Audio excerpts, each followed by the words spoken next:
சொட்டு மருந்து வழங்கும் முகாமை தொடர்ச்சியாக நடத்த கோரிய வழக்கில் நடிகர்கள் அஜித், விஜய், சூர்யா ஆகியோரை எதிர்மனுதாரராக சேர்த்து உயர்நீதிமன்ற மதுரை கிளை உத்தரவிட்டுள்ளது.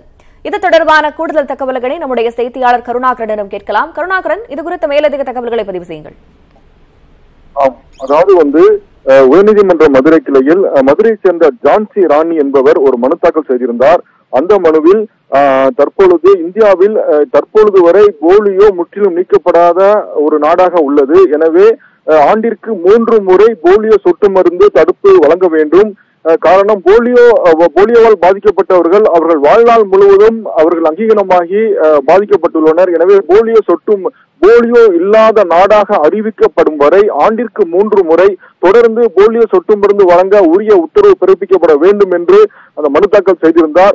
அந்த மனுவை விசாரித்த நீதிபதிகள் என் கிருபாகரன், எஸ் சுந்தர் அமர்வு, அதாவது போலியோ சொட்டு மருந்து என்பது இன்னும் முற்றிலும் நீக்கப்படாத நாடாக இந்தியா உள்ளது. எனவே சொட்டு மருந்து வழங்குவதோடு மட்டுமல்லாமல் அது குறித்த போதிய விழிப்புணர்வு முகாம்களும் விழிப்புணர்வும் ஏற்படுத்த வேண்டும். அந்த விழிப்புணர்வுகள் மக்களால் நன்கு அறிமுகமான நடிகர்கள் மூலம் அந்த விழிப்புணர்வு குறும்படங்களை எடுத்து மக்கள் பார்க்கும் வகையில் ஏற்படுத்த வேண்டும். எனவே இது குறித்து நடிகர் அஜித், சூர்யா, விஜய் ஆகியோரை எதிர்மனுதாரராக இந்த வழக்கில் நீதிமன்றமே சேர்த்து இது குறித்து அவர்கள் பதிலளிக்கவும் உத்தரவிட்டுள்ளது.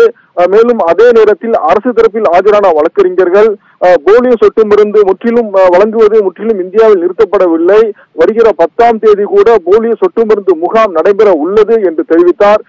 இதை கேட்டுக்கொண்ட நீதிபதிகள் நடிகர்கள் அஜித், விஜய், சூர்யா ஆகியோரை இந்த வழக்கில் போலியோ சொட்டு மருந்து வழங்குவது குறித்த விழிப்புணர்வு ஏற்படுத்த நடிக்கும் படங்களையே நடிக்கக்கூடாது என்று பதிலளிக்க உத்தரவிட்டு வழக்கு விசாரணையை 3 வாரங்களுக்கு ஒத்திவைத்து உத்தரவிட்டனர். தங்களுடைய விவரங்களுக்கு நன்றி கருணாகரன்.